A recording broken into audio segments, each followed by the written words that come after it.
The day starts early in June, very early. The codfish have come to the land. The trap season is on. If there's any fish or anything on the go, I don't even have to put the time alarm. I'm waiting and waiting and waiting for the time come to go hard trap. That timepiece up upstairs, that don't have an alarm for me to get up. I put her the alarm, but she don't get the chance to alarm. I'm looking at her 3 and 4 and 5 times, waiting for the time to get up. No problem with getting up. Especially getting any fish, I don't hardly get any sleep. It's time to get up when you go to bed.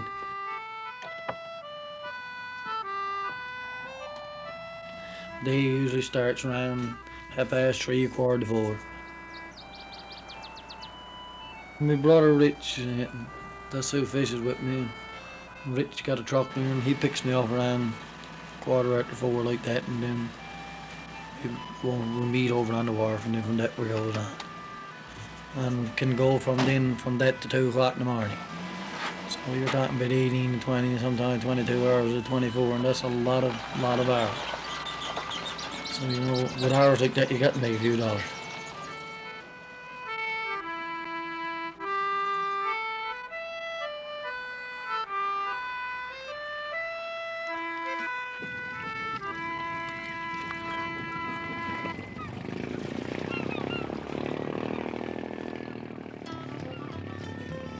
This is Lord's Cove,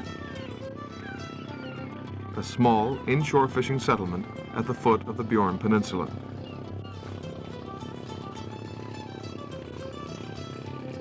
And this is Peter Hinneberry. Peter, 3 of his brothers, and 2 friends make up one of the half-dozen trap crews in Lord's Cove. Only a short steam from the harbor are the grounds where their traps are set. It's a rough spot for wind and tide. Every haul is an adventure. But this is their best time of year, and there's no lack of enthusiasm in this crew. Well, I was all excited for the starting of the trap season, getting ready and everything else, and a lot depends on the trap season, whether you're going to make a few dollars or not. If it's a good trap season, you can turn in a lot of money in a short period of time. If you can make a quick $4,000 or $5,000, well, you know, that's a big boost in 4 or 5 weeks. You give him the hold that, Al. Just hold, put your knee on it. Just here, look, one body got your hand. That's it. You're expecting to get in deep when you go in, you got to work. We didn't even bother to haul here this morning. Must be someone on the other end of that haul down. That's the devil on there, boy. Oh, God. That's all the fish you got. Yeah. 89,000 pounds of fish, isn't it? I get no 8 or 9,000 here, not with tide going like this. You down. Come back here, Gable.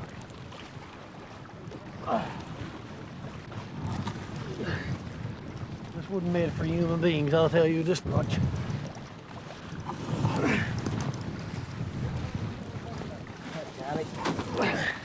Oh.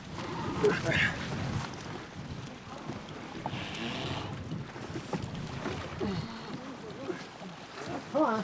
Come on. Get there, boy. Hold it.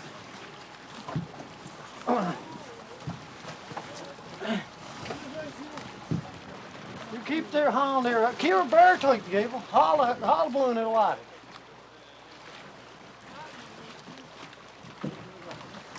Come on, you know.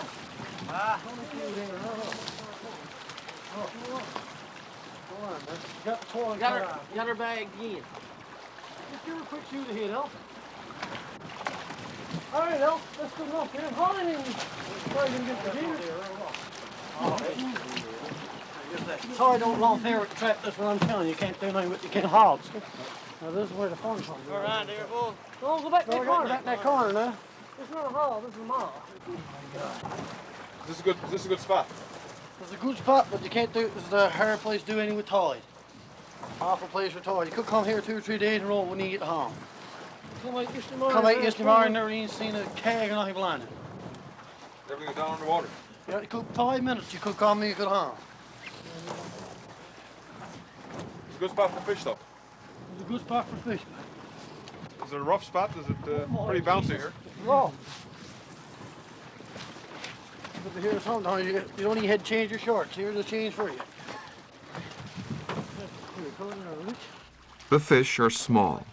Trapfish usually are on this part of the coast, but they're also plentiful. Last summer, that combination meant big trouble. The fish plants didn't want the small fish. One day, Peter caught close to 27,000 pounds, but could only sell 9,000. The rest had to be dumped.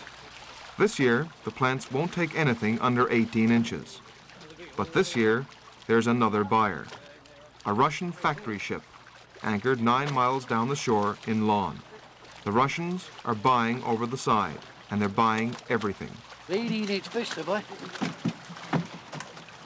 Here's the column board. There's what column board last year, 16-inch fish. That's it all. The Russian will buy that. That's a 15-inch fish. 15 and a half. 15 and a half now. Where's an 18? There's an 18. That's what the pedal bar. There's the two. Quite a bit of difference. You know, When that Russian ship was there, you had to dump a lot of it. dump most of it. Dump it all. That's the best part of it. You wouldn't even have this here, Ross chicken, man. What did you do last year? You got a lot of fish this size last year. Yeah, well, I throw it all away. It was 16 last year. Times in large Cove last year, 4 or 5 foot of fish on the beach. What would happen if you didn't have that Boat. that Russian boat? I throw about 75% of that away. Is that right? Eh? More than that. But we can get enough fish now to hold her. That's all we're looking for. Please, God is good as opposed to a bit hitting in summer between this and Monday for the keeper there. We could get enough to keep her there. That's all we want. Please, God. A little bit of fish hitting to the land there this morning, Paul, so, you know, Things might get better. might get better, please, God. Yes. Can't get no worse. Why do you keep at it? Aye? Why do you keep at this racket? Why do I keep at it? Yeah. But Paul, what else is there to do, me son? I got no education. I got no education. Grade 5, 6, 7, or 8, whatever it is. I suppose I'll push through that. I was getting so old I was growing a beard, so they had to put me somewhere.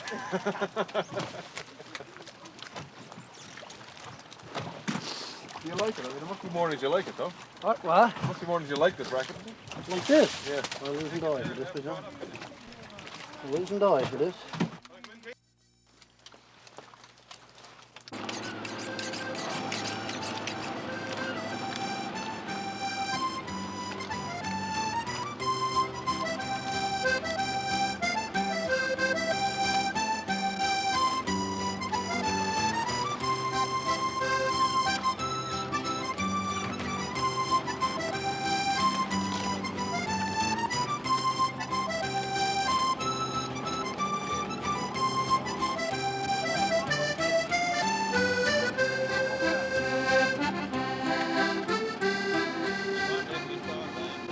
It's a 9-mile run to Lawn and the Russian boat, but it's a trip nobody minds. They've got the best of both worlds. Sell the large fish to the plant back in Lord's Cove, sell the rest to the Russians. That boat saved the trap season. I suppose all started with dumped so much small fish the year before last, and then the union got involved in it. And I suppose the union, that was the only alternative, was to try to get a boat here. But last year we should have had a boat here. You know, it was a way more fish caught last year than what was caught this year. But it was a much smaller fish, much smaller. Now most of the fish was over 15 inches, but the majority was between 15 and 16, 17 inches with small fish. How much fish did the Russians need to keep them here, to keep that boat here? But they were talking about now 40,000 a day in the last of it. 35 or 40,000 pound a day in order to keep her there.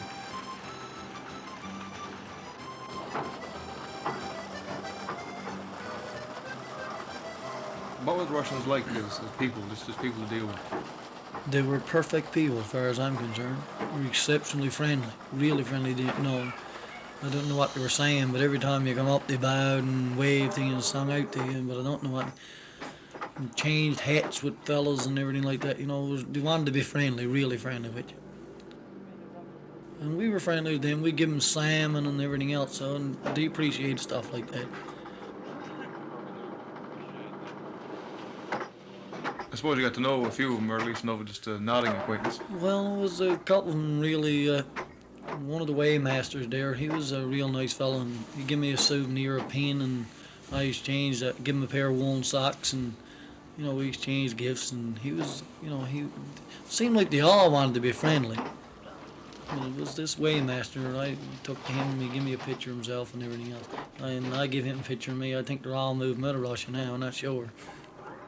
Really, I couldn't see no difference in them fellas and us, and they couldn't speak English. When it comes to they're only down to earth people same as us, they're not colony shots. All the Russians are not bad, same as Newfoundlanders. They're all Newfoundlanders not bad. Yeah.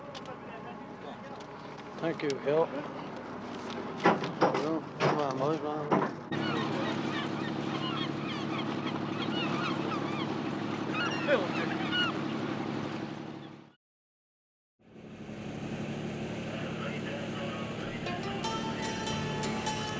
The next time we caught up with Peter Hinneberry, it was late September. The crew was down to 2, Peter and his brother Rich. They were fishing baited trawl.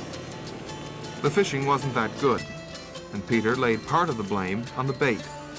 They had to use mackerel because of the failure in the squid fishery. Squid is the best bait. You get a lot more fish on that squid for some reason or another. Seems like it's only a certain time it takes the mackerel. But if you had squid, it seems like you get fish all along on squid. Look at what is going on, Paul. It seems that the fish, you get it for 2 or 3 days on the mackerel, and then it slacks off for 2 or 3 days or 3 or 4 days, and then you get it on the mackerel again. The fish is not staying in one place either. The fish is going around everywhere.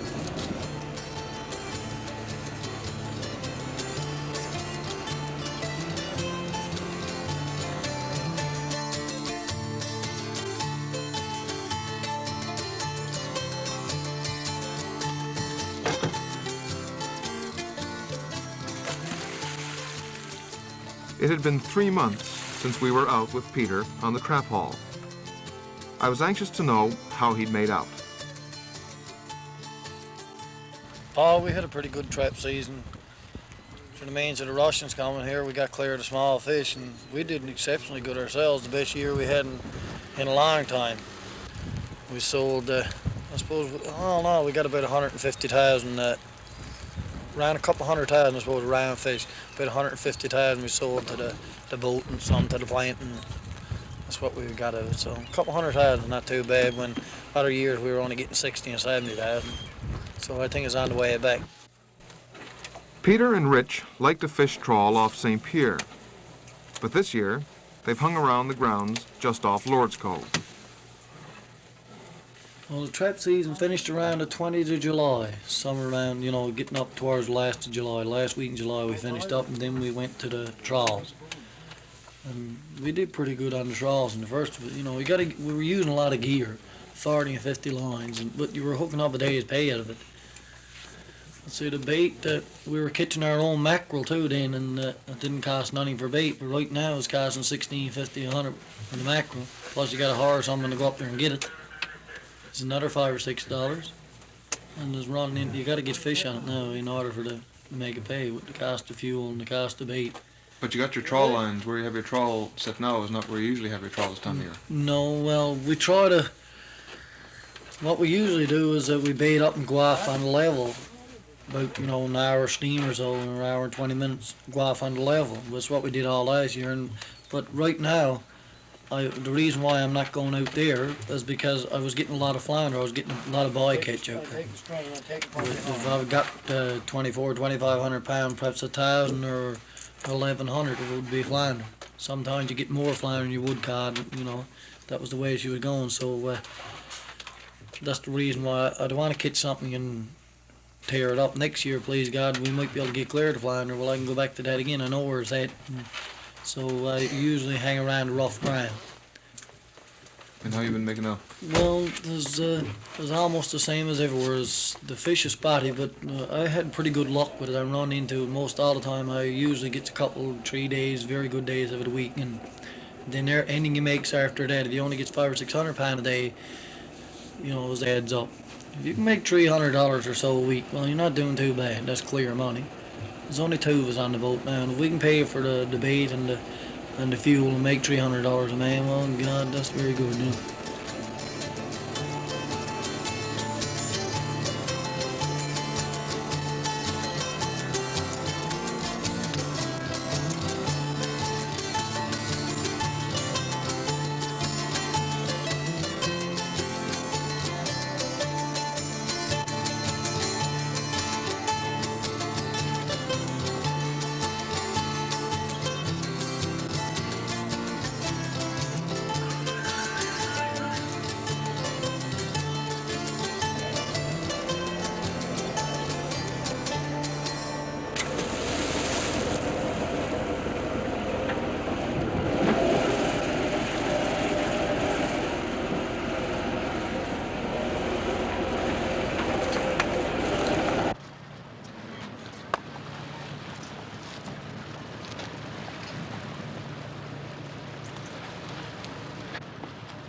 With the trap season long over and the Russians long gone, the Lord's Cove fishermen sell their fall catches to the community fish plant.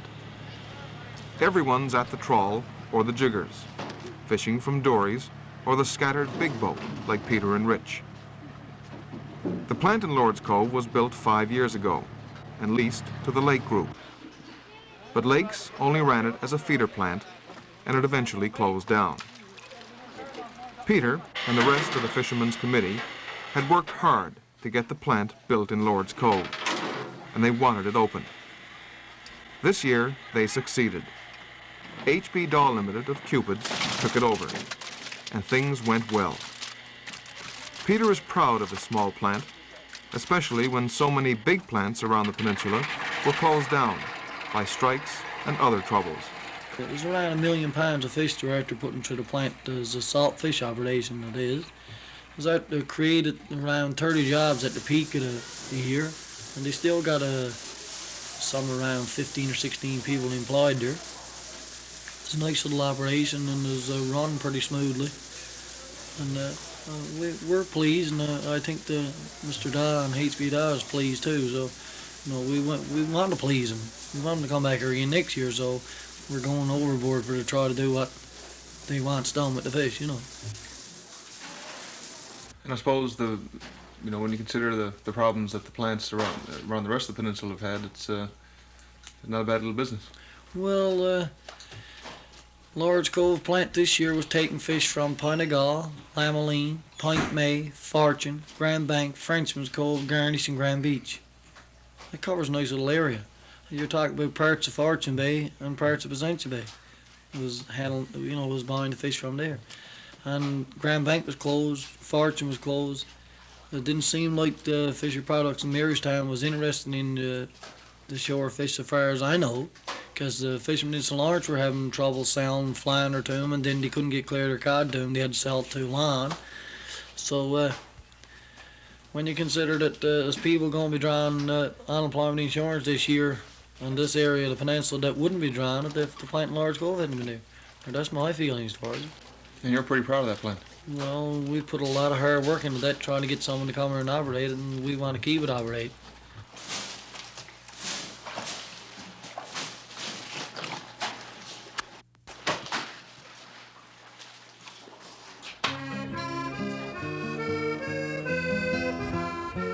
The fresh wind and the late afternoon sun are perfect for cutting and drying hay. Feed for the few cows that Peter keeps for fresh meat in the winter, and for the horses that haul his firewood. This is a time for family, work, and fun for Peter, his wife Elfrida, and their 5 children. It's a way of life Peter wouldn't trade for the world. You'll have no trouble finding a wealthier man, but you'll have to look hard to find a happier one. Well, it was like this. I tried to change it a dozen times, but it seems like it's something that's bred into you. I went away a couple of times and I spent more money in phone calls, phoning home, seeing how much fish my father and my brother was getting than I spent than I actually made. Most was going phone calls trying to get home. So it's something that's bred into you. It's like it's passed down from your father and your grandfather. So I think it's something that's passed down to you. Another thing, there's not too much else to do in a small place like this. There's no industry here.